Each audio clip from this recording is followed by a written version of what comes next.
Hi hello welcome back to our channel అమ్మ చేతుల మనోరు అంటే ఎలా ఉన్నారు అందరూ. ఇప్పుడు నా రెసిపీ వచ్చేసి చికెన్ కొబ్బరిపాల పులావ్. ముందుగా గిన్నె పెట్టుకొని ఆయిల్ వేసుకొని వేడైన తర్వాత బిర్యానీ ఆకు హోల్ గరం మసాలా వేసుకొని అవి కొంచెం వేగిన తర్వాత పచ్చిమిర్చి టమాటోస్ వేసుకొని అవి వేగిన తర్వాత కరివేపాకు వేసుకొని వేయించుకోవాలి.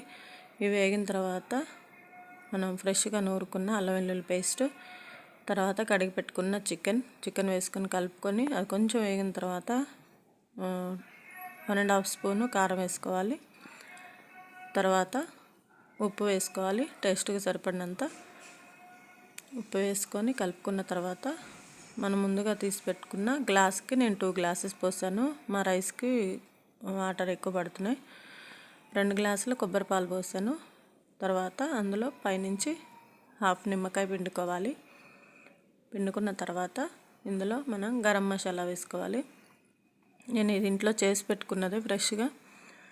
వేగిన తర్వాత కడిగి పెట్టుకున్న 1 గ్లాసు రైస్ వేసుకోవాలి.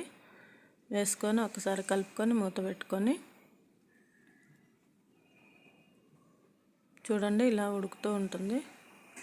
ఇప్పుడు ఇది ఇలా ఉడుకుతూ ఉన్నప్పుడు మనం ఎక్కువ కదపకూడదు, చికెన్ మళ్ళీ ఇదైపోతుంది. కొత్తిమీర పుదీనా వేసుకోవాలి. కొత్తిమీర పుదీనా వేసుకొని ఒకసారి మళ్ళీ మనం కలుపుకోవాలి.